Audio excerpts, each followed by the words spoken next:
మీ నాన్నగారు ఏం చేస్తుంటారు? మళ్ళీ ప్రశ్నించాడు పంతులు. ఏం చేస్తారండి, మా భూములు అవి చూసుకుంటారండి. ఇన్నేళ్ళొచ్చి ఏ పని సరిగ్గా చెయ్యవేమిట్రా అని కేకలేస్తూ ఉంటారండి మా తాతగారు. అందరినీ కేకలేయటమే మా తాతగారి పనండి అన్నాడు సత్యం. మీ తాతగారికి లాయర్గా మంచి ప్రాక్టీస్, పేరు ఉన్నాయనుకుంటాను అన్నాడు పంతులు. అబ్బో, చాలా ప్రాక్టీస్ అండి. బోలెడు సంపాదిస్తున్నారండి. అయినా ఆయనకి తృప్తి లేదండి. మా అందరి మీద ఎప్పుడూ కోప్పడుతూనే ఉంటారండి. ముక్కు మీద కోపం అండి మనిషికి సీరియస్గా అన్నాడు.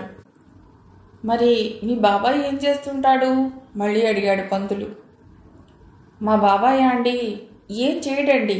పేకాటకి తాగుడికి అలవాటు పడిపోయాడు. ఎక్కడెక్కడో తిరుగుతూ ఉంటాడండి. డబ్బు అవసరం వచ్చినప్పుడల్లా ఇంటికి వస్తాడండి. ఇంటికి వచ్చినప్పుడల్లా అబ్బో ఎంతెంత గొడవలో. మా పిన్నిని చంపినంత పని చేస్తాడండి. పాపం మా పిన్ని మహా ఇల్లాలండి. భర్త బాగుపడాలని ఎన్ని పూజలు నోములు చేస్తుందో అన్నాడు. ఈ మాటలు భావనకు భలే ఇంట్రెస్ట్ పుట్టిస్తున్నాయి. చేతి మీద చెంపలానించి నిద్ర మర్చిపోయి వింటోంది. ఇక ఈ సంభాషణ ఆగిపోతే బాగుండదనిపించింది దేవకికి. ఈ అబ్బాయి ఇంట్లో గొడవలన్నీ మొహమాటం లేకుండా కొత్త వాళ్ల ముందు ఏకరువు పెడుతున్నాడు. బొత్తిగా తెలివి తక్కువ వాడిలా ఉన్నాడే.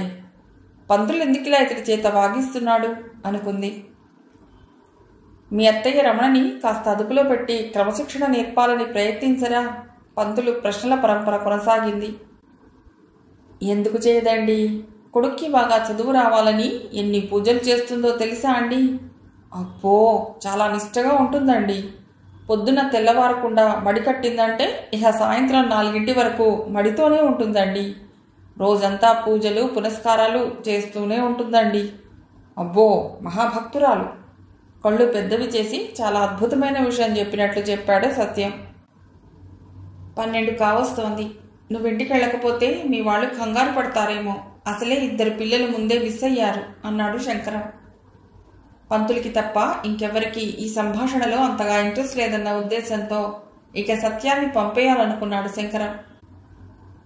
సత్యం చెబుతున్నదంతా భావన ఆసక్తిగా వింటోందని అతడు గ్రహించలేదు. ఒక క్రమ పద్ధతిలో జరిగిపోయే తమ ఇంటికి సత్యం చెబుతున్న అతడి కుటుంబ వ్యవహారాలకు ఉన్న వ్యత్యాసం ఎంతో వింతగా ఉండి ఇంట్రెస్ట్ పుట్టిస్తోంది భావనకు. కంగారు పడరండి, నేను ఆలస్యంగా ఇంటికెళ్ళటం వాళ్ళకి అలవాటే అన్నాడు సత్యం కాస్త గర్వంగా. నువ్వెప్పుడైనా ఇల్లు వదిలిపెట్టిపోయావా మీ సాయి వాళ్ళలాగా? సత్యం చెప్పే కొద్దీ పంతులు అడుగుతూనే ఉన్నాడు. గలాగలామని నవ్వాడు సత్యం. నేనెప్పుడూ అలాంటి వ్యధ పని చెయ్యలేదు. ఎక్కడ ఎంతసేపు తిరిగినా రాత్రి ఇంటికెళ్ళిపోవటమే అలవాటండి అన్నాడు అదేదో పెద్ద ఘనకార్యం చేస్తున్నవాడిలాగా. మీ తమ్ముడు కూడా అంతేనా? రోజల్లా ఎంత చెడ తిరిగినా రాత్రికి మాత్రం బుద్ధిగా ఇంటికి వచ్చేస్తూ ఉంటాడా అడిగాడు పంతులు. వాడు అసలు ఎక్కడా తిరగడండి.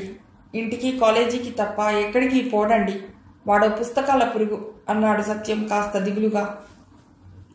ఏం చదువుతున్నాడు? బాగా చదువుతాడా? ఈసారి శంకరం వేశాడు ప్రశ్న. చాలా కష్టపడి చదువుతాడండి. అసలు మెడిసిన్ చదువుదాం అనుకున్నాడండి. ఎంసెట్ ర్యాంక్కి వాడికి ఎంబీబీఎస్లో సీట్ వచ్చిందండి. ఇదిగో వచ్చే వారంలో హైదరాబాద్ వెళ్ళి జాయిన్ అవ్వాలండి. మీ తాతగారి తర్వాత మీ తమ్ముడు ఒక్కడికే చదువు వచ్చిందన్నమాట మీ కుటుంబం మొత్తానికి అన్నాడు పంతులు. అవునండి, మాకెవరికీ చదువు వచ్చి రాలేదండి. అసలు మా తమ్ముడిని తాతగారిలాగానే లా చదవమన్నామండి. వాడు వినిపించుకోలేదండి. ఎంబీబీఎస్ కూడా మంచిదే, అందులో చేరతానని పట్టుబట్టాడండి. ఏం చేస్తామండి అన్నాడు సత్యం తను ఇచ్చిన గొప్ప సలహాని తమ్ముడు పెడచెవిన పెట్టినందుకు బాధపడిపోతూ. బాబు పంతులు, నీ ఇంట్రోగేషన్ రేపటికి వాయిదా వేయకూడదా అన్నాడు వాసు. సత్యం చూడకుండా మాకు బోరెత్తిపోతోంది అన్నట్లు సైగ చేశాడు. ఆగు వాసు, సత్యంతో కబుర్లు చాలా ఇంట్రెస్ట్గా ఉన్నాయి.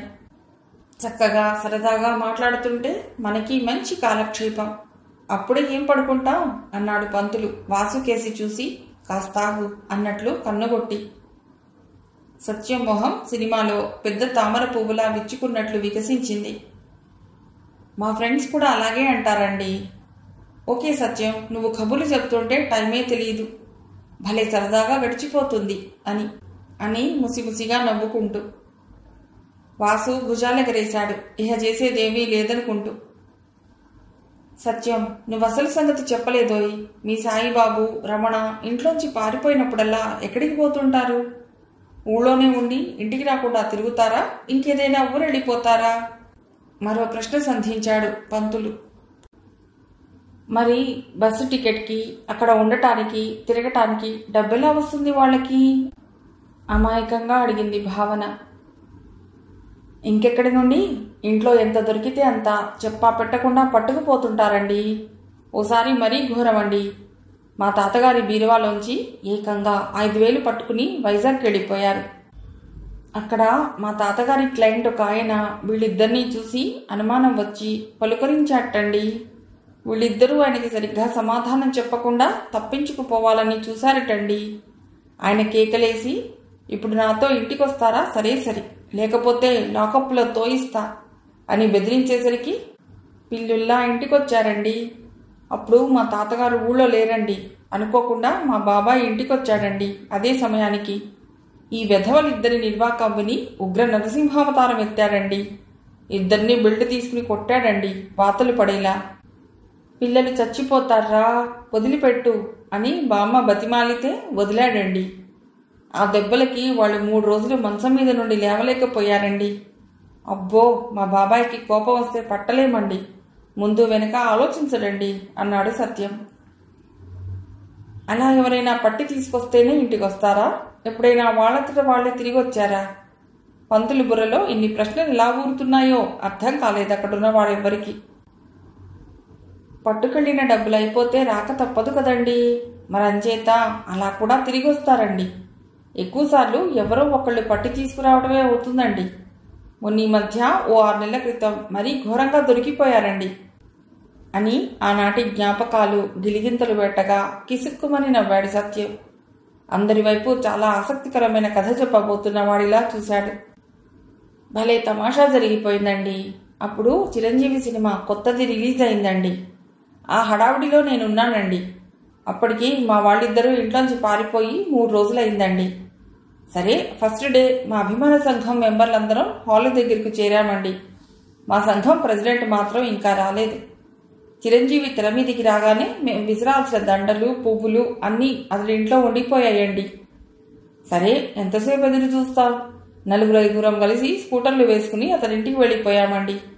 వాడిల్లు భానుగుడి సెంటర్ దాటాక చిన్న సందు వస్తుంది కదండి, ఆ సందులో నన్నమాట. ఆ సందులోనే ఓ లాడ్జి ఉండేది ఇది వరకు. అది ఇప్పుడు ఎత్తివేశారులేండి. ఇంతకీ నేను చెప్పొచ్చేది ఏమిటంటే, ఆ లాడ్జింగ్ పక్కనే మా ఫ్రెండ్ ఇల్లండి. సరే, వాళ్ళ ఇంటికి వెళ్ళి వాళ్ళ వరండాలో నుంచున్నాం మా ప్రెసిడెంట్ కోసం ఎదురు చూస్తూ. ఎందుకో తలెత్తి చూద్దును కదా, ఆ లాడ్జింగ్ మేడ మీద పిట్టగోడ దగ్గర మా వెధవలిద్దరూ నిలబడి మాట్లాడుకుంటున్నారండి. మా ఫ్రెండ్స్కి చెప్పానండి ఇది సంగతని. అంతే, మా వాళ్ళంతా మంచి ప్లాన్ వేశారండి. లాడ్జింగ్ ముందు గేట్ దగ్గర 2, వెనక గేటు దగ్గర 2 కాపలా నించున్నారండి. నేను ఇంకొకడు కలిసి కింద రూముల్లో కూర్చుని హోటల్ వర్కర్ ఒకడి చేత కబురు పెట్టామండి. సినిమా నిర్మాతలు 2 కింద కూర్చున్నారు, మీకు సినిమా ఛాన్స్ ఇద్దాం అనుకుంటున్నారు అని చెప్పమన్నామండి. వాడెళ్ళి మేము చెప్పిన మాటలకి మరో 2 మాటలు కలిపి చెప్పాడండి. అంతే, మా బడుద్దాయిలిద్దరూ గంతులేసుకుంటూ మేం కూర్చున్న చోటికి వచ్చి పట్టుబడిపోయారండి. జరిగింది తలుచుకుని పగలబడి నవ్వి పక్కనున్న బల్ల మీద గట్టిగా చిరిచాడు. ఆ చరుపుకి బల్ల మీదున్న ఊగే బొమ్మ తల, నడుము అన్నీ ఊపేసింది కంగారుగా. అతడు చెప్పిన దాంట్లో అంత నవ్వవలసినదేముందో మిగతా వాళ్ళకెవ్వరికీ అర్థం కాలేదు. కదలకుండా మేడ మీద నిలబడి ఉన్న పిల్లల్ని వెళ్ళి పట్టుకోవటానికి ఏదో ప్లాన్ వేయడం ఎందుకు? ఇదేదో ఘనకార్యం చేసినట్లు ఆ విరగబడి నవ్వడం ఏమిటి అనుకుని నవ్వుకున్నారు వాళ్ళు. అబ్బాయిలిద్దరూ కనిపించడం లేదంటే ఇదేదో సీరియస్ మ్యాటర్ అనుకున్నాను. ఇదంతా మీ ఇంట్లో అలవాటైన సంగతేనన్నమాట. చాలా సరదాగా కథలు కథలుగా చెప్తున్నాం అన్నాడు వాసు. ఆయ్, అలవాటేనండి, సరదా కథేనండి. మా విధవలిద్దరూ ఎప్పుడూ ఏదో సొంత నెత్తి మీదకు తెస్తూనే ఉంటారండి. అసలు మా ఇంట్లో దాదాపు రోజు ఏదో కథ జరుగుతూనే ఉంటుందండి. ఓ 4 రోజులు మామూలుగానే ఉంటారండి. ఉన్నట్టుండి మా పిన్ని, మా బామ్మ ఏదో జగడ వేసుకుంటారండి. వాళ్ళిద్దరూ పోట్లాడుకోవటం మొదలెట్టారంటే మనం ఎవ్వరం ఆ చుట్టుపక్కల నిలబడలేవండి. ఆ పోరు పడలేక నేనిక రోడ్డు మీదికి పడతానండి. తిరిగి ఇంటికెడతానా? ఒరే నాయనా, బజార్ నుండి ఇది పట్టుకురారా, అది తెచ్చిపెట్టరా అని నసపెడుతుందండి. ఏం చేస్తామండి, ఇంట్లో వాళ్ళని పట్టించుకునే వాళ్ళు ఇంకెవరూ లేరండి. ఆడవాళ్ళు ఎన్నింటికని దుకాణాల వెంట తిరుగుతారు? ఇంట్లో వాళ్ళకి అవి ఇవి తెచ్చిపెట్టడానికి మళ్ళీ రోడ్డెక్కాల్సి వస్తుందండి. తప్పదు కదండి మరి అన్నాడు సత్యం. ఇంటికందరికీ మొగదిక్కై ఇంట్లో ఆడవాళ్ళనందరినీ ఆదుకుంటున్న ఘనుడిలా ఫోజు కొట్టాడు. శంకర్రావుకి నిద్ర వస్తున్నట్టుంది పంతులు. నీకు కావలసిన ఇన్ఫర్మేషన్ అంతా వచ్చే ఉంటుందనుకుంటాను. ఒకవేళ రాకపోయినా పర్వాలేదులే, రేపు రాబట్టవచ్చు. సత్యాన్ని ఇక ఇంటికి పంపే, 12 దాటుతోంది అన్నాడు వాసు. నాకు కూడా నిద్ర వస్తోందండి, వెళ్ళొస్తానండి అంటూ లేచి ఒళ్ళు విరుచుకున్నాడు. వెళ్ళి రాబోయ్, మీ కజిన్స్ ఇద్దరి గురించి ఏదైనా ఇన్ఫర్మేషన్ తెలిస్తే రేపు పోలీస్ స్టేషన్కి వచ్చి చెప్పబోయ్ అన్నాడు పంతులు. పోలీస్ స్టేషన్కా? ఎందుకండి అన్నాడు సత్యం విస్తుపోతూ. ఎందుకంటే రేపొద్దున నేను అక్కడ ఉంటాను కాబట్టి అన్నాడు పంతులు. మీరెందుకండి అక్కడ ఉండటం? ఇంకా ఆశ్చర్యపోతూ అడిగాడు. ఎందుకంటే నేను ఇక్కడి పోలీస్ స్టేషన్లో ఇన్స్పెక్టర్ని కాబట్టి. మీరు ఇన్స్పెక్టరా అండి? నోరెళ్లబెట్టాడు సత్యం. బెదిరిగొడ్డు చూపులొచ్చాయి కళ్ళలోకి. ఎవరూ మాట్లాడలేదు. మరొస్తానండి అనేసి వెనక్కి తిరిగి చూడకుండా వెళ్ళిపోయాడు సత్యం. తలుపు గడియబెట్టి లోపలికొస్తూ, ఏమిటి పంతులు అతన్ని అంతసేపు వాగించావు? ఇన్వెస్టిగేషన్ అతడి దగ్గర నుండే మొదలు పెడదాం అనుకున్నావా అన్నాడు వాసు. అలాంటిదే అనుకో అన్నాడు పంతులు ఏదో ఆలోచిస్తూ. అబ్బా, అతడు వాళ్ళ ఇంట్లో సంగతులన్నీ చెప్తుంటే నాకు భలే వింతగా అనిపించింది. ఏదో స్టోరీ వింటున్నట్లు అనిపించింది. అఫ్కోర్స్ వాళ్ళ తాతగారు, వాళ్ళ తమ్ముడు మిగతా వాళ్ళకంటే బెటర్ కదా పంతులంకుల్ అంది భావన. కరెక్ట్ భావన, ఆ పాయింట్ని క్లియర్గా ఎస్టాబ్లిష్ చేసుకుందామని ఇంతసేపు ఇంటర్వ్యూ చేశాను అన్నాడు పంతులు. ఏ పాయింట్ మీద? ఆవులింత అణుచుకుంటూ అడిగాడు వాసు. అందరికీ కుతూహలం పెరిగింది. పంతులు ఏం చెప్తాడా అని చూశారు అతడి వైపు. భావన, నువ్వే క్లాస్ అమ్మా ప్రశ్నించాడు పంతులు వాసు ప్రశ్నకు జవాబు ఇవ్వకుండా. 8th class uncle. నన్ను ఇంట్రోగేషన్ మొదలెడతారా అంది కళ్ళు చక్రాల్లా తిప్పుతూ. ఇంట్రోగేషన్ చేస్తే మీ పెద్దవాళ్ళని చేస్తాను. నీ క్లాస్ ఎందుకని అడిగానంటే 8th క్లాస్ పిల్లకి తట్టిన విషయం పెద్దవాళ్ళకి ఎందుకు తట్టలేదా అని ఆలోచిస్తున్నాను. ఏమిటి సార్ మిస్టరీ, సరిగ్గా చెప్పండి కాస్త అసహనంగా అడిగాడు శంకరం. ఏం లేదు, భావన అంది కదా సత్యం వాళ్ళ ఇంట్లో ఎవ్వరూ నార్మల్ పర్సన్స్ లేరేమోనని. ఆ సంగతి రూఢిగా తెలుసుకుందామని ఆ ఇంట్లో మనిషి గురించి అంత వివరంగా చెప్పేలా ప్రశ్నలు వేసి చెప్పించాను. చూడండి, సత్యం వాళ్ళ కుటుంబం మామూలుగా చిన్న సమస్యలు, చిన్న ఆనందాలతో సాఫీగా సాగిపోయి అందరిలాంటి సగటు కుటుంబం కాదని మీరంతా గ్రహించే ఉంటారు. ఆ కుటుంబంలో ఎవ్వరూ సరిదిద్దలేని ప్యాథాలజీ ఉంది. వృద్ధులైన జనార్దనం గారు ఒక్కరే సంపాదించి పెట్టి పోషిస్తున్నాడు. ఆయన కొడుకులిద్దరూ వయసు పైబడుతున్నా ఎందుకు పనికిరాని అప్రయోజకులుగా ఉన్నారు. మగవాళ్ల నిర్వాకం ఇలా ఉంటే ఇంట్లో ఆడవాళ్లు దేవుణ్ణి ఆశ్రయించి అంతకంటే చేసేదేం లేదన్నట్టు దేవుడి మీదే భారం వేసి కూర్చున్నారు. ఇటువంటి వాతావరణంలో పెరుగుతున్న పిల్లలు మానసికంగా ఆరోగ్యంగా ఎదగటం అసంభవం. ఒప్పుకుంటారా ఒప్పుకోరా అడిగాడు పంతులు అందర్నీ కలియజూస్తూ. ఒప్పుకోకపోతే నువ్వొప్పుకుంటావా? లాకప్లో వేసి లాఠీతో వాయించి మరీ ఒప్పిస్తావు అన్నాడు వాసు. ఒప్పుకోక తప్పదులేండి. ఆయన సత్యం చెప్పిన దాన్ని బట్టి రమణ, సాయిబాబుల ప్రవర్తనకి దోహదం చేస్తున్న పరిస్థితులను ఎనలైజ్ చేస్తున్నారు అన్నాడు శంకరం. ఆ సంగతి అర్థమవుతూనే ఉంది. కాకపోతే రమణ, సాయిల కథని ఎంతగా విశ్లేషించి ఏం లాభం? మన శౌరి, రమేష్ల సమస్యకి వాళ్ళ కథలోంచి ఎలా క్లూ దొరుకుతుంది?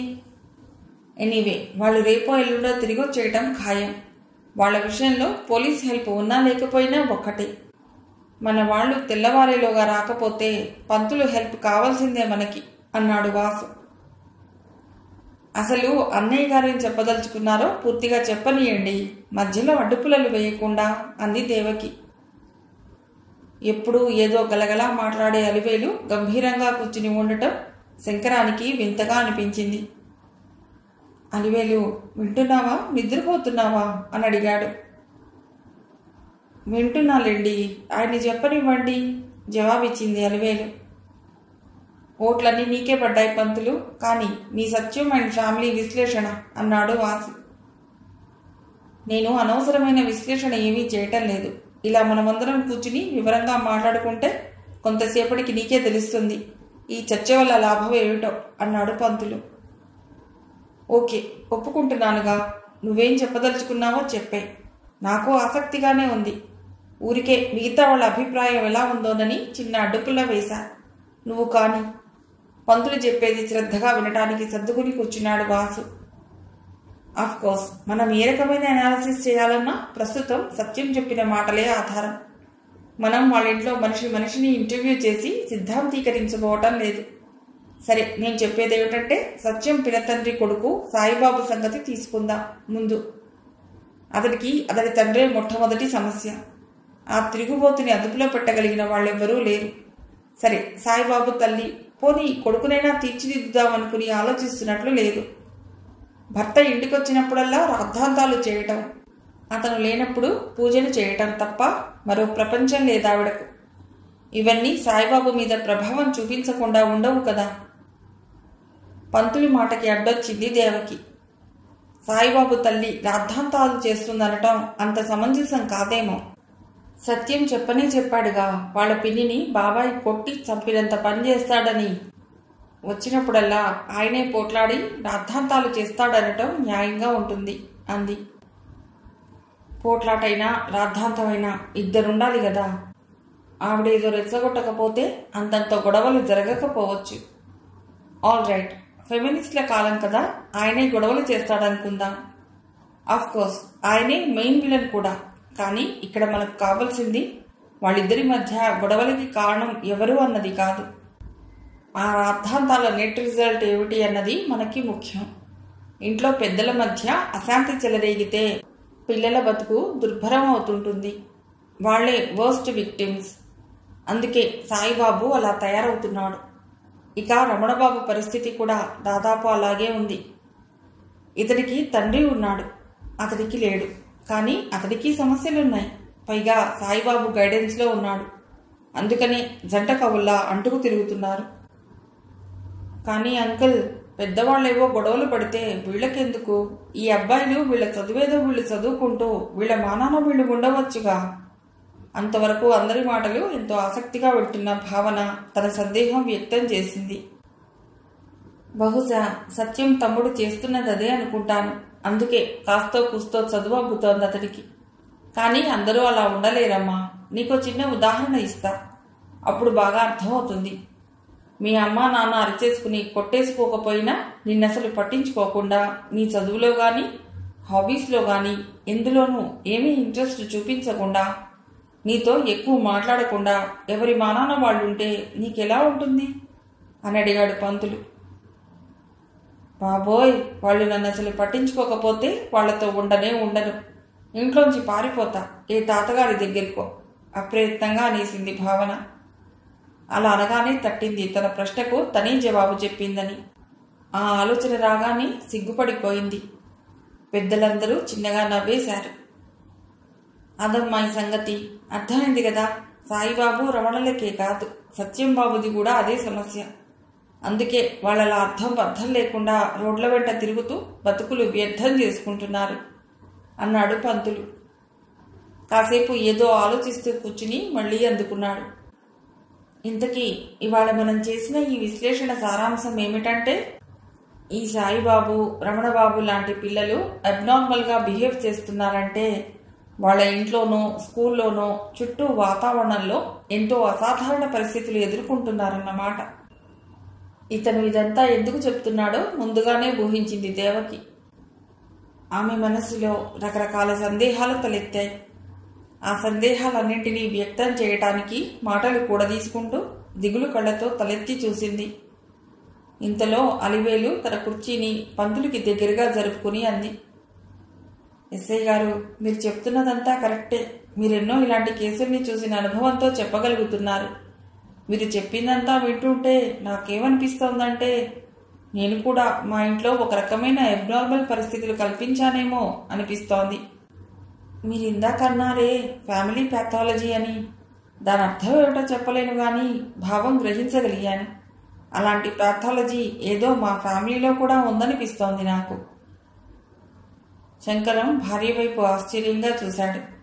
అలివేలు అంత గంభీరంగా లోతైన ఆలోచనలతో మాట్లాడటం అతడెప్పుడూ చూడలేదు. మిగతా వాళ్ళు కూడా అలివేలు ఏం చెప్పబోతోందా అని కుతూహలంగా చూశారు. దేవకి తెలుసు, నాకు 16వ ఏట పెళ్ళైంది. మా రమేష్ కంటే ముందు నాకు ఇంకో 2 పిల్లలు పుట్టిపోయారు. మొదట ఒక బాబు, ఆ తర్వాత ఒక పాప. పాప కన్నా 3 ఏళ్లు చిన్నవాడు రమేష్.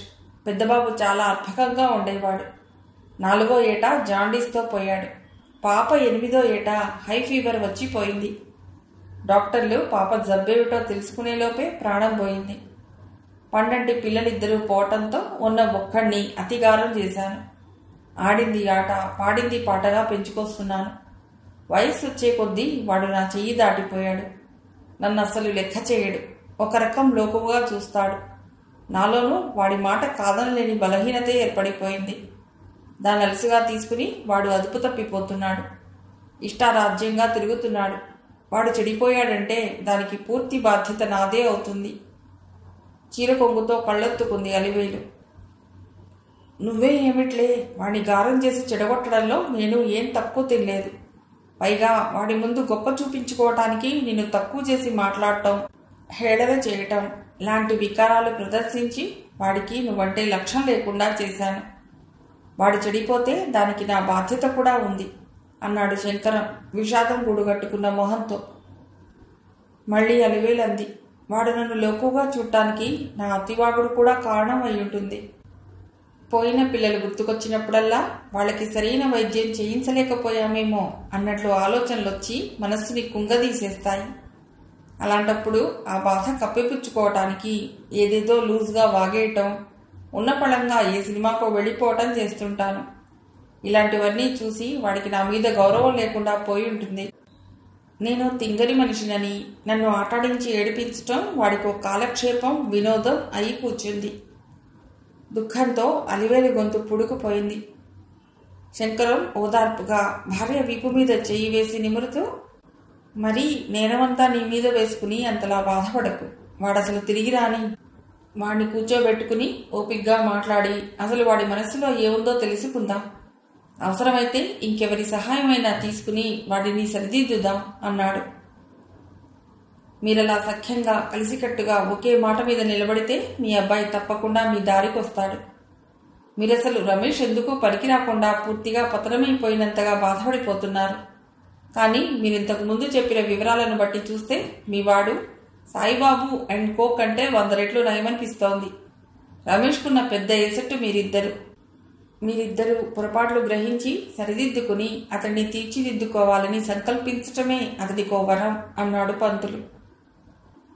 ఏమోలేండి, వాడు తిరిగి రావాలి. మాతో మనసులో మాట దాచకుండా చెప్పుకోవాలి. అప్పుడు కదా మేము వాడి కోసం ఏదైనా చేయగలిగేది అంది అలివేలు కాస్త నిరాశగా. మీ రమేషే కాదు, వాళ్ల శౌర్య కూడా తిరిగి రావటం ఖాయం. వాళ్ళంతట వాళ్ళు రాకపోతే నేనెన్ని తంటాలు పడైనా సరే వాళ్ళని తీసుకొచ్చి మీకు అప్పగిస్తాను. అయితే మీ రమేష్ తిరిగొచ్చాక మీరు మంచి సైకియాట్రిస్ట్ని కన్సల్ట్ చేయండి. వాళ్ళు ప్రొఫెషనల్గా అనుభవజ్ఞులు కాబట్టి నేర్పుగా సైకో అనాలిసిస్ చేసి మీకు సరైన సలహా ఇవ్వగలుగుతారు అన్నాడు పంతులు.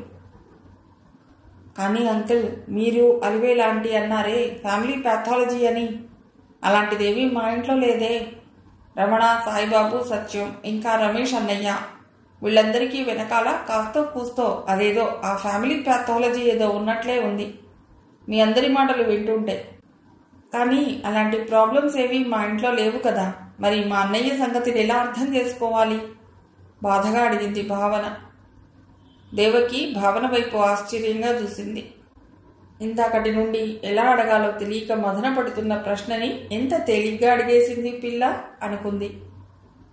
నేను ఎదురు చూస్తున్న ప్రశ్న ఇప్పటికొచ్చింది. ఈ ప్రశ్న మీ అమ్మా నాన్నల్లో ఎవరో ఒకరు వేస్తారనుకున్నాను. నువ్వేశావు. నిన్నో ప్రశ్న వేస్తాను, దానికి సమాధానం మీ పేరెంట్స్ చెప్తారేమో చూడాలి. చూడు భావన, మీ ఇంట్లో ఏ సమస్యలు లేవని నువ్వనుకుంటున్నావు. నీకు తెలియకుండా ఏవో ప్రాబ్లమ్స్, టెన్షన్స్ ఉన్నాయేమో. మీ అన్నయ్యకి అవన్నీ తెలిసేమో అన్నాడు పంతులు. అతడి మాటలు పూర్తి కాకుండానే, నో అంకుల్, మా ఇంట్లో అలాంటివేవీ లేవు. I'm sure. మా అమ్మ డాడీ మమ్మల్ని ఎంత ఇష్టంగా చూసుకుంటారో అంది తల్లి మెడ చుట్టూ చేతులు వేసి భుజం మీద తల అంచుతూ. అవునమ్మా, మనకే సమస్యలు లేవు. అన్నయ్య క్షేమంగా తిరిగొచ్చేస్తే ఎప్పట్లాగే మనం హాయిగా ఉంటాం అంది దేవకి కూతురు చెంపలు నిమురుతూ. అవును పంతులు, శౌరికి ఇంట్లోంచి పారిపోవాలనిపించేంత సమస్యలేవీ మా ఇంట్లో లేవు. ఎలా పడితే అలా తిరిగే అలవాటు వాడికి లేదు అన్నాడు వాసు. అందుకే శౌరి ఏదైనా డేంజరస్ సిచ్యుయేషన్లో ఇరుక్కున్నాడా అనిపిస్తోంది అనుకున్నాడు పంతులు. ఏది ఇదమిత్తంగా తేలకుండా తన మాట పైకంటే వాళ్ళని అనవసరంగా భయపెట్టి బాధించటమే అవుతుందని మాట్లాడక ఊరుకున్నాడు. అందుకే అన్నయ్య గారు, వాడేదైనా ప్రమాదంలో ఇరుక్కుపోయాడేమోనని భయం వేస్తోంది అంటూ బావురుమంది దేవకి. అమ్మా ఏడవకమ్మా, తల్లిని చుట్టుకుని ఏడ్చేసింది భావన. తల్లి కూతుళ్ళు ఇద్దరి మీద చేతులు వేసి వీపు నిమురుతూ తను కూడా కన్నీళ్లు పెట్టుకుంది అలివేలు. చేతుల్లో మొహం కప్పుకుని టేబుల్ మీద ఒరిగిపోయాడు వాసు. రుమాలు తీసి మొహం తుడుచుకున్నాడు శంకరం. కమాన్ వాసు, నువ్వే ఇలా అయిపోతే ఇహ ఇంట్లో ధైర్యంగా ఉండేదెవరు? అసలేమిటి అందరూ ఒక్కసారి ఇలా అయిపోయారు? ఇంతవరకు ఎంతో కంట్రోల్గా అన్ని విషయాలు వివరంగా మాట్లాడుతున్నారు కదా. ఇంతలోనే అందరూ ఒక్కసారి ఆశలన్నీ అడుగంటిపోయినట్లు ఏమిటి శోకం? అసలు మీరందరూ ఒక్క విషయం మర్చిపోతున్నారు. మీ పిల్లలు కనబడకుండా పోయి 24 గంటలు కాలేదు. అప్పుడే ఆశ వదిలేసుకున్నారా? Very bad. లేవండి, మీరు ఇంతగా కుంగిపోవలసిన అవసరం లేదు. ఆశని అంత తేలిగ్గా వదులుకోవటం మంచిది కాదు. పంతులు మాట వింటూ అందరూ సర్దుకున్నారు. అబ్బో, అప్పుడే 1:30 అయింది. మీరంతా అసలే దిగులుగా ఉంటే నేనే అనవసరంగా మాటల్లో పెట్టి ఇంత లేట్ చేసేశాను. కాస్త కూల్గా ఏదైనా తాగి అందరం పక్కల మీద చేరదాం అంటూ తనే ఫ్రిడ్జ్లోంచి కూల్ డ్రింక్ బాటిల్ తీశాడు. భావన తెచ్చిన గ్లాసుల్లో కూల్ డ్రింక్ పోసి అందరికీ ఇచ్చి తానొకటి తీసుకున్నాడు. నాకు మనసులో ఒకే ఒక్క సందేహం ఉంది. అది ఇప్పుడు బయటికి చెప్పుకోకపోతే నేను శాంతంగా ఈ కష్టాన్ని ఎదుర్కోలేను అంది. అందరూ ఆమె ఏం చెప్తుందా అని ఎదురు చూశారు. ఇలా ఎవరికీ చెప్పకుండా ఇంట్లోంచి పారిపోవడం లాంటి లక్షణాలు వంశపారంపర్యంగా వచ్చే అవకాశం ఉందా? అంటే నా వైపు కానీ ఆయన వైపు కానీ ఇలాంటి మనస్తత్వం ఉన్న వాళ్ళు ఎవరైనా ఉంటే మా పిల్లలకి ఆ లక్షణం వచ్చే అవకాశం ఉందా అడిగింది దేవకి. ఇందాక సత్యం వండించాడే వాళ్ళ బాబాయిని, అవే లక్షణాలున్న అన్నయ్య ఒకడుండేవాడు దేవకికి. అతన్ని దృష్టిలో పెట్టుకునే అలా అడుగుతున్నట్లున్నది కదూ దేవకి? వాసు ప్రశ్నకి అవునన్నట్లు తల ఊపింది దేవకి. ఉండేవాడంటే ఇప్పుడు లేడా అడిగాడు పంతులు. లేడు అంటే చాలా కాలం క్రితం అతడు ఇల్లు సంసారం వదిలిపెట్టి పోయాడు. తర్వాత అతడి గురించి ఏ సమాచారమూ తెలియలేదు. ఉన్నాడో లేడో కూడా తెలియదు వివరించాడు వాసు. మీ పిల్లలు అతడితో బాగా చనువుగా ఉండేవారా అడిగాడు పంతులు. అబ్బే, వీళ్ళకి ఊహ తెలిసేసరికే అతడు మాయమయ్యాడు. వీళ్ళకి అతడు తెలియదు అసలు అన్నాడు వాసు. ఇలాంటి గుణాలు వంశపారంపర్యంగా వస్తాయో రావో నాకు తెలియదు. ఎవరైనా డాక్టర్లను అడగవలసిందే అన్నాడు పంతులు. ఈ కేసుని ఈ యాంగిల్లో కూడా పరిశీలించాలి అనుకున్నాడు. ఆల్ రైట్, నిద్ర పట్టినా పట్టకపోయినా కాసేపు నడుం వాల్చి రిలాక్స్ అవుదాం. Good night. సారీ, డేట్ మారినట్టుంది. గుడ్ మార్నింగ్ అనాలేమో. అమ్మాయి దేవకి, ఏదైనా అలారం తీసుంటే ఇవ్వమ్మా. నాకు నిద్ర పట్టిందంటే ఓ పట్టారం మెళకువ రాదు. 6ంటికి అలారం పెట్టుకుని లేచి నా గూడు చేరకపోతే టైంకి స్టేషన్కి వెళ్ళలేను. పంతులు చేతికి అలారం అందిస్తుంటే ఆ గడియారం మోగుతున్న నిద్రపోతున్న శౌరి ముఖం కళ్ల ముందు కదలాడి కన్నీళ్లు నిండుకొచ్చాయి దేవకికి. రాత్రంతా కలత నిద్ర, పీడకలలతో నరకం అనుభవించి పక్క మీద నుండి లేచింది దేవకి. మిగతా వాళ్ళు తెల్లవారుతుండగా పట్టిన కునుకు మత్తులో పడుకునే ఉన్నారు. దేవకి వంటింట్లోకి వెళ్ళి అందరూ లేచేటప్పటికి కాఫీలు రెడీ చేసే ప్రయత్నంలో పడింది.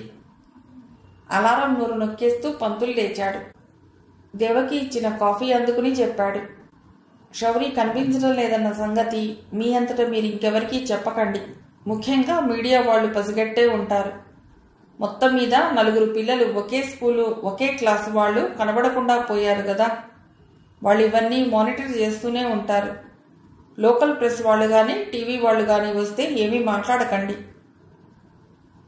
కానీ ఇంకా శౌరి రాలేదు. మీకేమైనా తెలుసా అని వాళ్ళ క్లాసు పిల్లలు చాలామందికి చేశాం కదా. వాళ్ళందరూ కాకపోయినా కొందరైనా శౌరి సంగతి తెలిసిందా అంటూ తిరిగి ఫోన్ చేస్తారేమో. వాళ్ళకేం చెప్పాలి అడిగింది దేవకి.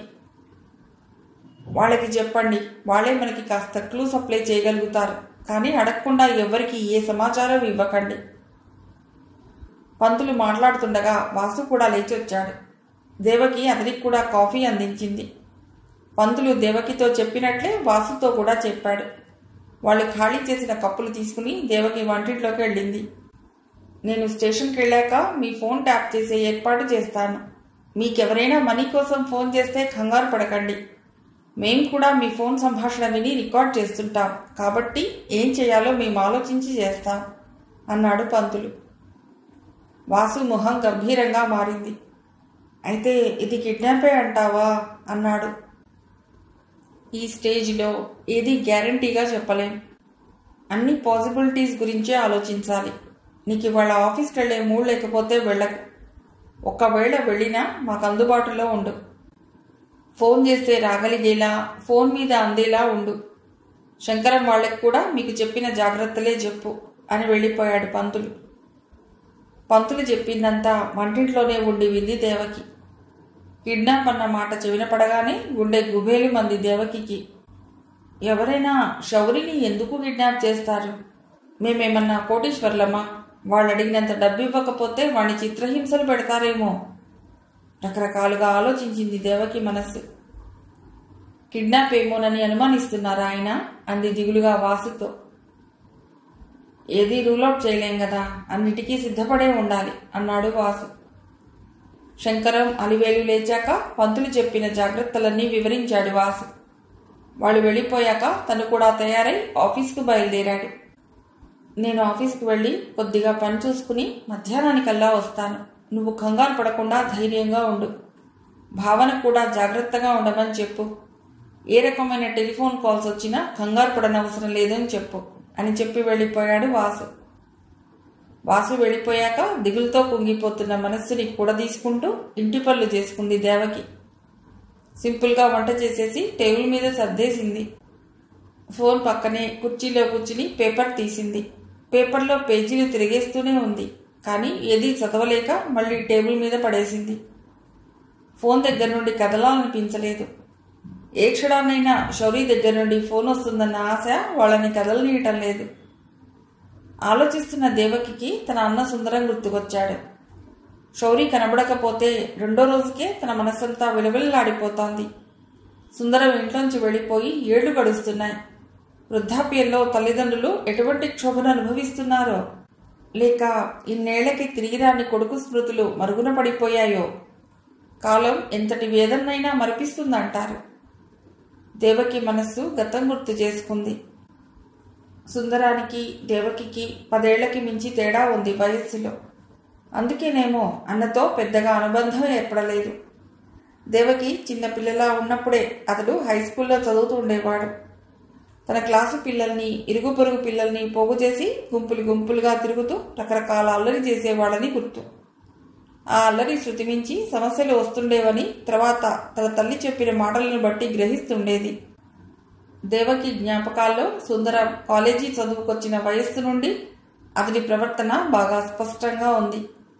ఎప్పుడూ తన చుట్టూ పెద్ద గ్యాంగ్ని పోగేసుకుని వాళ్ళని హోటళ్లకి, సినిమాలకి తిప్పి విపరీతంగా డబ్బు ఖర్చు చేసేవాడు. తండ్రి ఎలా సంపాదించి పోస్తున్నాడోనన్న జ్ఞానం ఉండేది కాదు. ఖర్చంటే లక్ష్య పెట్టవలసిన అవసరం తనకేమీ లేదన్నట్టు ప్రవర్తించేవాడు నలుగురి ముందు. ఆ రోజుల్లోనే పేకాటకు అలవాటు పడ్డాడు. తన అవసరానికి ఇంట్లో డబ్బు దొరక్కపోతే బయట అప్పులు చేసేవాడు.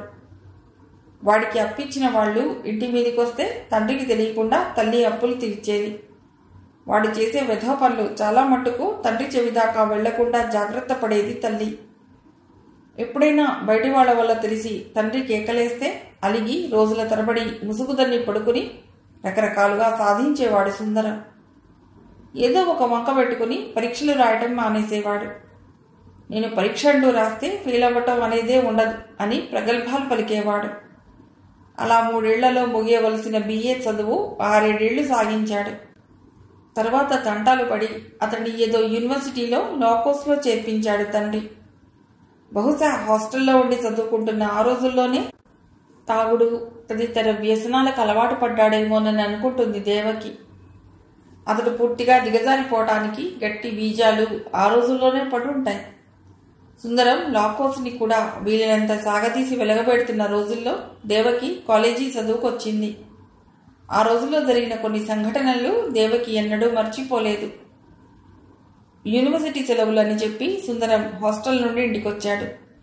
ఒకరోజు దేవకి స్నేహితురాలితో కలిసి సినిమాకి వెళ్ళింది. అదేమంత పెద్ద పట్టణం కాదు. తమ ఇంటి చుట్టుపక్కలే ఉన్న ఓ 10 మంది దాకా ఆడపిల్లలు పోగే అంతా కలిసి సరదాగా కబుర్లు చెప్పుకుంటూ వెళ్లారు. దేవకి సినిమా నుండి తిరిగి వచ్చేసరికి సుందరం హాల్లో కూర్చుని సిగరెట్టు పొగతో హాల్ అంతా నింపేయడానికి శ్రమిస్తున్నాడు. దేవకిని చూడగానే, ఏమే 9:30 కల్లా వదిలేసిన సినిమా నుండి ఇప్పుడా రావటం? అసలే నాన్న కూడా ఊళ్ళో లేడు. నువ్వేమైపోయావో అనే టెన్షన్తో చస్తున్నాను. అమ్మకేం తెలియదు కదా అని వేషాలు వేస్తున్నావుటే. ఇదేమన్నా మహాపట్టణమా? ఆ హాల్ నుండి రిక్షాలో రావటానికి 1/2 గంట కంటే పట్టదు. 9:10 కల్లా ఇంటి దగ్గర ఉండవలసిన దానివి ఇప్పుడు 10:15 దాటింది. ఏం చేస్తున్నావే ఇంతసేపు అంటూ కీచుగా కేకలు పెట్టాడు. మొదట బిత్తరపోయింది దేవకి.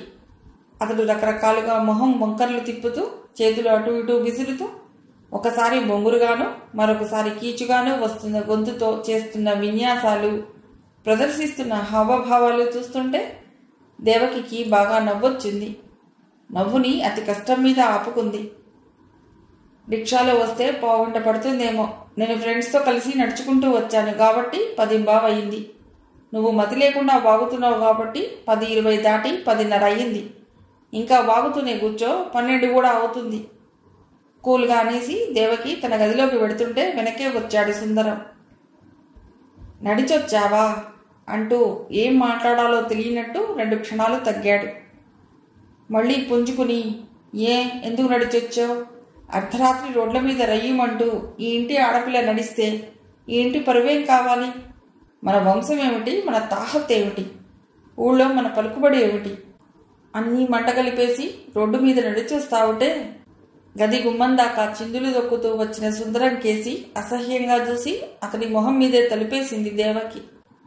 వాడు తాగున్నాడే తల్లి, వాడిని రెచ్చగొట్టకు అంది దేవకి తల్లి. ఆవిడ మంచం మీద పడుకుని హాల్లో జరిగిందంతా రేడియో నాటకం విన్నట్టు చెవులప్పగించి వింటోంది. శ్రోతగా తప్ప అందులో తన పాత్ర ఏమీ లేదన్నట్లు నిర్లిప్తంగా పడుకున్నది. కూతురు కొడుకు మొహం మీద తలుపేయటం సహించలేకపోయింది. తాగుడు పేరు చెప్పి కూతురు నోరు ముగిద్దామని చెప్పి శ్రోత పాత్ర మానేసి తల్లి పాత్రలోకి వచ్చింది. దేవకికి తిక్కరేగింది. తాగాడా? అయితే ఇంట్లోకి ఎందుకు రానిచ్చావు? ఓ చాప బయటకు విసిరేసి తెల్లవారేదాకా అరుగు మీద దొర్లమనకపోయావా? ఇంట్లోకి ఎందుకు రానిచ్చావు? వెధవని చిరాకు పడింది. అరవకే బాబు, వాడింకా రెచ్చిపోతాడు అంటున్న తల్లిని చూస్తే ఒళ్ళు మండిపోయింది. ఏమిటమ్మా అంత భయపడిపోతావు వాడంటే? వాడిటొస్తే ఆ మూలనున్న కర్ర తీసుకుని మాడు పగిలేలా ఒకటి గొట్టు. మెదడు కదిలి కాస్త బుద్ధి వస్తుందేమో అంది పక్క దులుపుకుని పడుకుంటూ. ఏమిటే చిన్నంతర పెద్దంతర లేకుండా ఆ పొగరుబోతు మాటలు అంటున్న తల్లిని అడ్డుకుంది దేవకి. పెద్దవాళ్ళైతే పెద్దరికం నిలబెట్టుకోవాలమ్మా. కేవలం వయస్సును బట్టి ఎవరూ గౌరవించరు. వాణ్ణి వెధవ పనులు మానేసి ప్రయోజకుడిని అవ్వమను, అప్పుడు గౌరవిస్తా. అయినా తాగుబోతు వెధవని వెనకేసుకొచ్చి నా మీద అరుస్తావేమిటి అని కళ్ళు మూసుకుంది. తన ఒక్కగానొక్క గారాల పుత్రుడు పాపం తాగిన మత్తులో ఉంటే వాడిని జాలి ప్రేమతో ముంచెత్తి వాడి అడుగులకు మడుగులొత్తకుండా వాడిని వాడి ప్రవర్తనని అసహ్యించుకుంటున్న ఈ కూతుర్ని ఆవిడ ఆ క్షణం నుండి పరమ శత్రువుల లిస్టులో వేసేసింది. సుందరం హాస్టల్ నుండి ఇంటికొచ్చినప్పుడల్లా ఇటువంటి సంఘటన ఏదో ఒకటి జరుగుతూనే ఉండేది. దేవకికి వయస్సుతో పాటు సుందరం పట్ల అసహ్యం పెరిగిపోయింది. దానితో పాటు తల్లి కూతుళ్ల మధ్య అగాధం కూడా పెరిగింది. నా ఒక్కగానొక్క పుత్రరత్నం పట్ల ప్రేమ గౌరవం చూపించినప్పుడు ఈ కూతురు ఉన్నా నాకు లేని దాంతో సమానం అన్నంత పంతం ఆవిడలో కలిగింది. ఆ కొడుకులాగే ఈ కూతురు పుట్టిందని, ఒక్కగానొక్క పుత్రికారత్నం దేవకిని సమానంగా ప్రేమించాలని, తల్లి హృదయాన్ని ఇద్దరికీ సమానంగా పంచాలని ఆవిడకు అనిపించలేదు. తరతరాలుగా పురుషాధిక్యతకు లొంగి పురుషపరంగానే ఆలోచనలు మలుచుకుని భ్రష్టుడైనా సరే పురుషుడే అధికుడన్న తత్వం నరనరాన జీర్ణించుకుపోయిన ఒక తరం స్త్రీలకు ప్రతీక దేవకి తల్లి. కొడుకుని అదుపులో పెట్టే శక్తి, చాకచక్యం లేక ఆ ఫ్రస్ట్రేషన్ని ఆవిడ దేవకిని ద్వేషించి తీర్చుకుంది. దేవకి కాలేజీ చదువు పూర్తయ్యే సమయానికి సుందరం లా కోర్సు పూర్తి చేసి ప్రాక్టీస్ పెట్టాడు. బోర్డు కట్టిన వెంటనే ఎవరికీ ప్రాక్టీస్ రాదు కాబట్టి కష్టపడి పనిచేద్దామన్న తొందర సుందరానికి కూడా లేదు కాబట్టి అతడు ఎప్పట్లానే పని పాట లేకుండా ఉండిపోయాడు. పని లేదు కాబట్టి రోజంతా ఊరికే కూర్చోమనటం కష్టం కాబట్టి టైం గడపటం కోసం కొత్త కొత్త జల్సాలు అలవాటు చేసుకున్నాడు. ఆ టైంలో సుందరం అధఃపతనం సంపూర్ణమైంది. అతడి పెళ్లి కూడా ఆ సమయంలోనే అయింది. సుందరం ప్రాక్టీస్ పెట్టిన కొత్తలోనే దేవకి వివాహమై వెళ్ళిపోయింది. ఆదరించని తల్లి, అడ్డగాడిద లాంటి అన్న ఉన్న ఆ పుట్టింటికి వెళ్ళబుద్ధి వేసేది కాదు ఆమెకు. ఎప్పుడైనా వెళ్ళినా అన్నగారి వ్యవహారాలు నచ్చక తిరిగొచ్చేసేది. తర్వాత పిల్లలు పుట్టి వారు ఎదుగుతున్న కొద్దీ వాళ్ళ మీద అన్నగారి ప్రభావం పడుతుందేమోనన్న భయంతో పూర్తిగా మానుకుంది. అప్పుడప్పుడు తనని చూడటానికి వచ్చిన చుట్టాలు తండ్రి చెప్పిన మాటలు బట్టి పెళ్ళై పిల్లలు పుట్టినా సుందరం ఏమీ మారలేదని అర్థమయ్యేది. ఒకప్పుడు కొడుక్కి భయపడుతూ బతికిన తల్లి ఇప్పుడు కోడలు మనువలకు కూడా భయపడుతూ వాళ్ల చేత మాటలు పడుతూ మానసికంగా కూడా పతనమైపోయింది.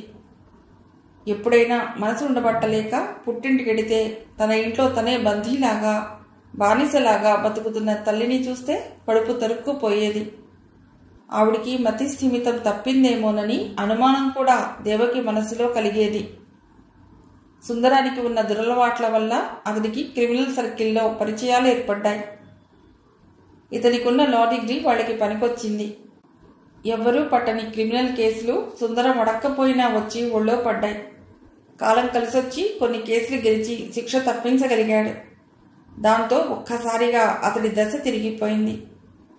ప్రాక్టీసు ఊపందుకుని విపరీతంగా పెరిగిపోయింది. అన్నాళ్ళు డబ్బు కోసం తండ్రిని పీల్చి పిప్పి చేస్తున్న సుందరం మీద అతని క్రిమినల్ క్లయింట్లు కాసుల వర్షం కురిపించారు. అయితే చేతి నిండా డబ్బులు ఉండటం కూడా సుందరం వినాశనానికి దారి తీసింది. అసలే కోతి కళ్ళు తాగింది, పైగా నిప్పు తొక్కింది అన్నట్లుగా సుందరం ముందే సప్తవ్యసనుడు. దానికి తోడు రోజంతా క్రిమినల్ క్లయింట్ల కంపెనీ, వాళ్ళ ద్వారా కనిపించే కొత్త లోకాలు, కొంగొత్త వ్యసనాలు. ఈ కారణాలన్నీ కలిసి జీవితం అర్థాంతరంగా విషాదాంతమై ముగిసింది. డోర్ బెల్ మోగటంతో సుందరం జ్ఞాపకాల్లోంచి వర్తమానంలోకి వచ్చింది దేవకి. కిటికీ కర్టెన్ తొలగించి చూసింది. అపరిచితుడు ఎవరో. రామరాజు గారి ఫ్లాట్ ఏదండి అడిగాడు. ఫస్ట్ ఫ్లోర్లో అని చెప్పి కర్టెన్ వేసేసింది దేవకి. భావన ఇంకా లేచినట్లు లేదే పాపం. ఎప్పుడూ రాత్రి 11 తర్వాత మేలుకుని లేదు.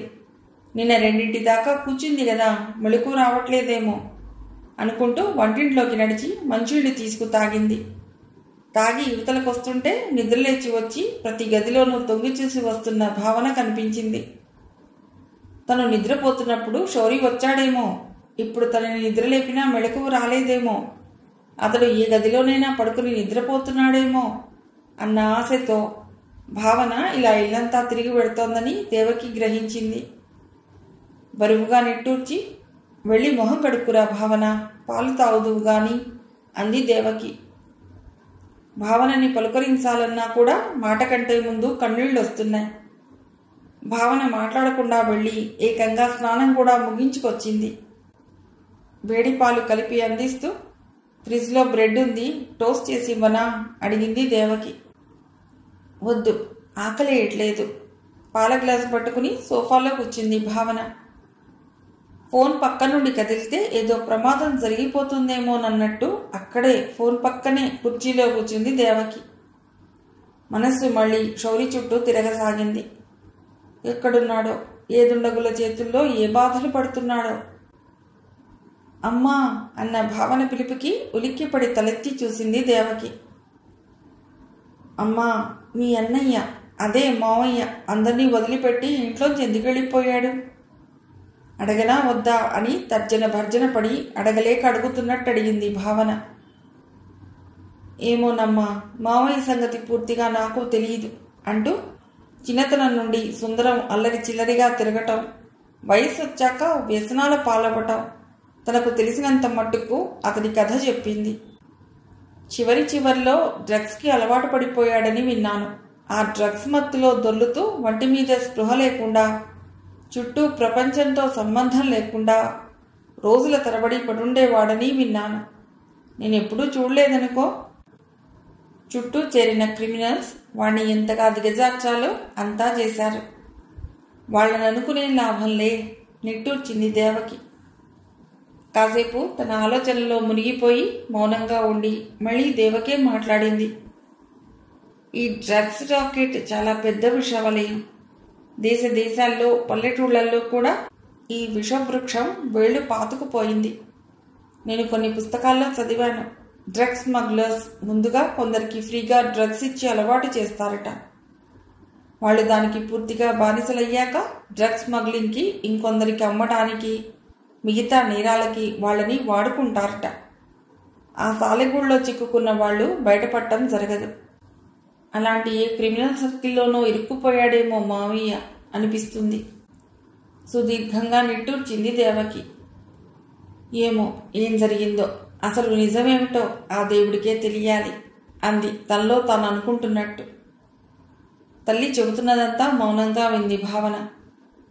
కాసేపేదో ఆలోచించుకుంటూ కూర్చుని తల్లి పక్కన చేరి, మావయ్య మాయం అవ్వటానికి అంత కథ ఉంది కదా, అదేదో జబ్బులాగా హెరిడిటరీగా వస్తుందేమోనన్న డౌట్ నీకెందుకు వచ్చింది అడిగింది భావన.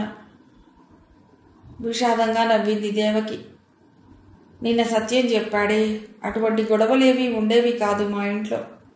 మా నాన్నగారు తన ఉద్యోగమేమో తనేమో అన్నట్టు ఒక పద్ధతిలో క్రమశిక్షణలో ఉండేవారు. అటువంటి ఆయన కొడుకు ఇలా ఎందుకయ్యాడా అని బాధపడేదాన్ని. నేను మొదటి నుండి మామయ్య పతనానికి కారణం తనకు తెలిసి చేసుకున్న స్వయంకృతాపరాధమే అనుకునేదాన్ని. ఒకసారి నేను తాతగారింటికి వెళ్ళినప్పుడు మా దూరపు చుట్టం ఒక ముసలావిడ వచ్చింది. ఆవిడ చెప్పింది, మా నాన్నగారికి 2 తమ్ముళ్ళు ఉండేవారట. వాళ్ళు నాకు ఊహ తెలిసే నాటికే పోయారు. వాళ్ళిద్దరూ కూడా జీవితమంతా వ్యసనాలకు బానిసలై గడిపి ఆ రోజుల్లో వైద్యం లేని రోగాలేవో పట్టి పీడిస్తుంటే నిండు యవ్వనంలోనే దిక్కులేని మరణాల పాలయ్యారట. మీ అన్నకి మీ పినతండ్రుల పోలికొచ్చిందే బాబు, అందుకే అంతలా భ్రష్టు పట్టిపోయాడు అంది ఆ పెద్దావిడ. అలాంటి మాటలేవో నా బుర్రలో నాటుకుపోయి ఉంటాయి. అందుకే వాళ్ళెవరి పోలికో మా అన్నయ్యకి వచ్చినట్టు మా అన్నయ్య లక్షణాలు నా కొడుకు వచ్చాయేమోనని మనస్సు పీకుతున్నట్లుంది అంది దేవకి. ఓ, నువ్వు పిచ్చి పిచ్చిగా ఆలోచిస్తున్నావమ్మా, చాలా అమాయకంగా ఆలోచిస్తున్నావు. నువ్వే చెప్తున్నావుగా మావయ్య స్కూల్ లెవెల్లో కూడా చాలా అల్లరిగా ఉండేవాడని. అన్నయ్య అలాంటి పనులేవి చేయడు. అన్నయ్యని నేను స్కూల్లో కూడా అబ్జర్వ్ చేస్తుంటా కదా. సరదాగా ఉంటాడు కానీ ఎప్పుడూ లిమిట్స్ దాటడు. అన్నయ్యకి స్కూల్లో మంచి పేరుంది. నువ్వు ఊహిస్తున్నట్టు అన్నయ్య సడన్గా మామయ్యలాగా ఏం మారిపోడులేమ్మా అంది భావన. ఏదోలే, వాడు కనబడలేదన్న బాధతో రకరకాలుగా పోతోంది మనస్సు, అంతే అంది దేవకి. ఆ సాయిబాబు లాంటి వాళ్ళు పెద్దయ్యాక పనికి మాలిన వాళ్ళలా తయారవుతారేమో గాని అన్నయ్య ఏం అలాగవ్వడు. అలాంటి వాడు కాదు. అలాంటి వాళ్లతో అన్నయ్యకి పోలికేంటి? అన్నయ్య గురించి తల్లికి లేసు మాత్రం కూడా సందేహం రావటం సహించలేని దానిలా మదన పడిపోయింది భావన. దేవకి ఏదో అనబోతుంటే ఫోన్ మోగింది. ఆత్రంగా రిసీవర్ తీసింది దేవకి. వాసు గొంతు వినబడింది. ఇంటికేం ఫోన్లు రాలేదుగా అడిగాడు. ఏమీ రాలేదు దిగులుగా చెప్పింది. సరే, నేను 1 గంటకి పంతుల్ని తీసుకుని లంచ్కి వస్తాను, ప్రిపేర్ చేసి ఉంచు అన్నాడు. ఫోన్ పెట్టేసి భారంగా లేచింది. భావన, ఫోన్ ఏదైనా వస్తే ఆన్సర్ చెయ్యమ్మా అని వంటింట్లోకి వెళ్ళబోతూ చటుక్కున ఆగింది. తిరిగి భావన దగ్గరికి వచ్చి, ఇందాకే నీకు చెప్పవలసింది మర్చిపోయాను. పంతులు అంకుల్ చిన్న వార్నింగ్ ఇచ్చారు. ఒకవేళ అన్నయ్యనెవరైనా కిడ్నాప్ చేశారేమో అని అనుమానిస్తున్నారట. ఎటువంటి కాల్స్ వచ్చినా ఏమీ భయపడవద్దని చెప్పారు. ఇక్కడికి వచ్చిన ప్రతి కాల్ పోలీసులు మానిటర్ చేస్తుంటారు అంది. భావన గంభీరంగా విని తల ఊపింది. భయంగా ఉందా? భావనని దగ్గరికి తీసుకుంటూ అడిగింది దేవకి.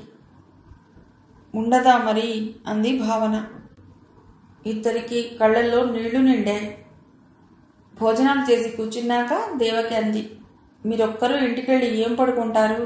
రోజు మా ఇంటికే వచ్చేయండి అనాలనుంది. కానీ అసలు ఈ వరిలో నేనేం వండుతున్నానో ఏం పెడుతున్నానో నాకే తెలియట్లేదు. మిమ్మల్ని కూడా మార్చిన దాన్ని అవుతానేమో. ఏం పర్వాలేదు, మీరు రమ్మనకపోయినా నేను వస్తాను. శౌరిని ఇంకో 2-3 రోజుల్లో తీసుకొచ్చేస్తాను. అప్పటి వరకు మీరు పెట్టే చారు అన్నమే తింటాను. ఆ తర్వాత నాకు కావలసినవి మీ చేతే చేయించుకుని మరీ తింటాను. డోంట్ వరీ అన్నాడు పంతులు. అయ్యో, అంతకంటేనా అంది దేవకి. యో మోస్ట్ వెల్కమ్ అన్నాడు వాసు. భావన, ఇవాళ నిజంగానే నిన్ను ఇంట్రోగేట్ చేయాలమ్మా అన్నాడు పంతులు. చేయండి అంకుల్, మీకేం ఇన్ఫర్మేషన్ కావాలన్నా చెప్తాను, నాకు తెలిస్తే అంది భావన. గుడ్, ముందుది చెప్పు. రమేష్ మీ అన్నయ్య క్లోజ్ ఫ్రెండ్సా? కాదు. ఎందుకు కాదు? ఐ మీన్ మీ 2 ఫ్యామిలీస్ మధ్య మంచి స్నేహం ఉంది కదా, మరి వాళ్ళిద్దరి మధ్య ఎందుకు లేదు చెప్పగలవా? భావన ఆలోచించింది. చెప్పనా వద్దా అన్నట్లు చూసింది.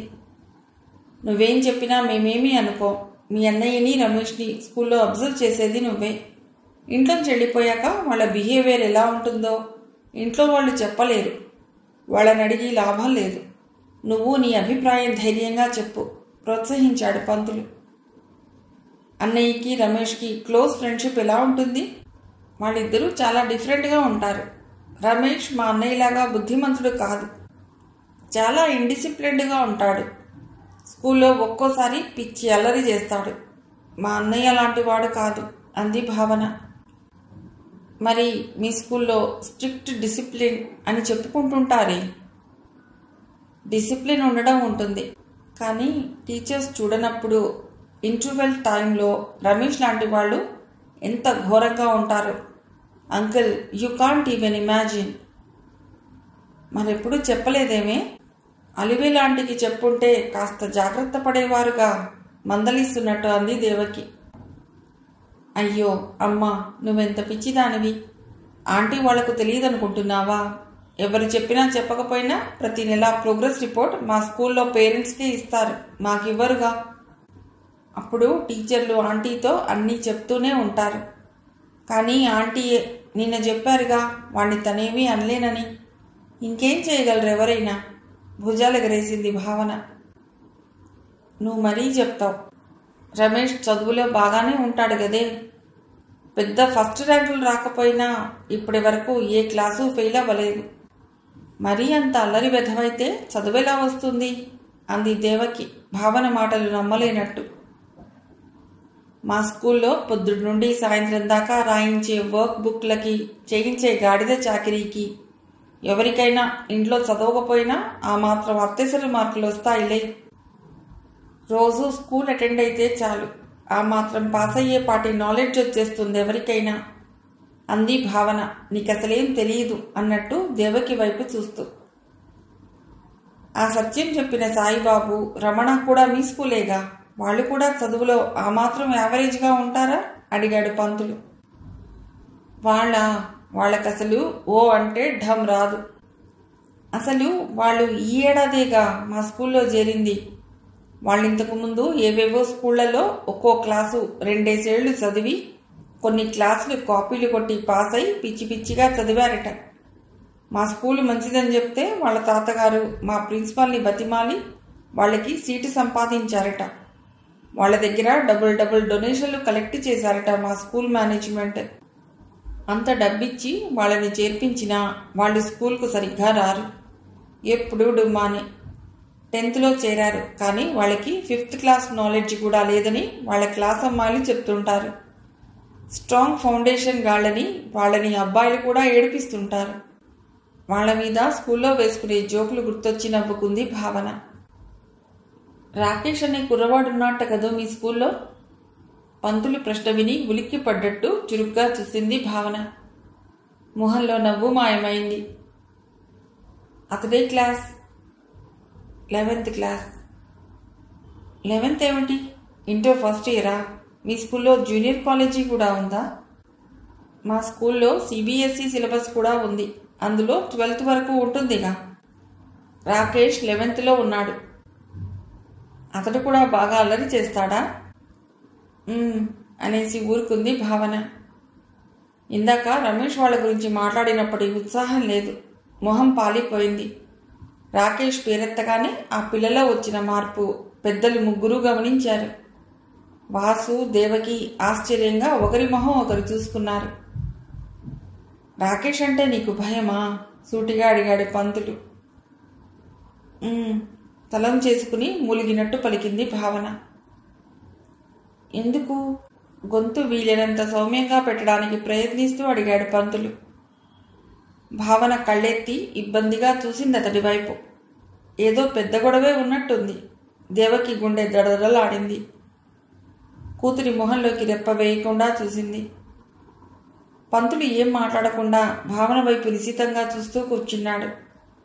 రకరకాల జువైనల్ క్రిమినల్ కేసుల ఇన్వెస్టిగేషన్లో విభిన్న మనస్తత్వాలున్న పిల్లల్ని ఇంటర్వ్యూ చేసిన అనుభవం ఉంది అతడికి.